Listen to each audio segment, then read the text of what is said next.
രോഗം മാറുവാൻ യോഗാസനങ്ങൾ പരിശീലിച്ചാൽ മതിയോ? തീർച്ചയായും മതി.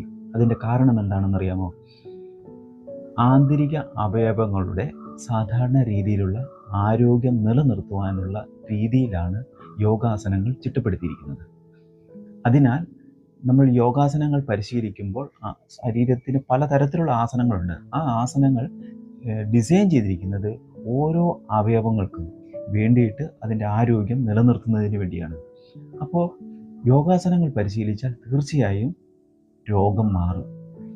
അത് പല രീതിയിലുണ്ട്. അത് പ്രാണായാമം വഴി നമ്മുടെ ഓക്സിജൻ കണ്ടന്റ് നിലനിർത്തുക, നമ്മുടെ ശരീരത്തിൻ്റെ ഒരു ബാലൻസിങ് നിലനിർത്തുക, രക്തചംക്രമണ വ്യവസ്ഥ, അതായത് ബ്ലഡ് സർക്കുലേഷൻ, ഇതിലൂടെ നമ്മുടെ ശരീരത്തിൻ്റെ ആരോഗ്യത്തെ നിലനിർത്തുക. അങ്ങനെ പല രീതിയിലുണ്ട്. അത് പെട്ടെന്ന് കിട്ടുന്നതല്ല, പെട്ടെന്ന് നടത്തുന്നതല്ല.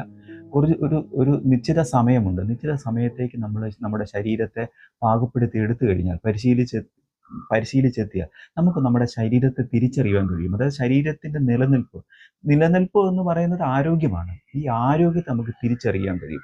അത് നമ്മുടെ കൈക്കുള്ളിൽ നമ്മുടെ ശരീരത്തിൻ്റെ ആരോഗ്യത്തെ എത്തിക്കും. അപ്പം നമ്മൾ കഴിക്കുന്ന ഭക്ഷണത്തെ ശ്രദ്ധിക്കുവാൻ തുടങ്ങും. നമ്മൾ സംസാരിക്കുന്നത് ശ്രദ്ധിക്കും. നമ്മൾ സംസാരിക്കുന്നത് ശ്രദ്ധിച്ചു കഴിയുമ്പോൾ നമ്മുടെ ചിന്താ രീതി മാറും.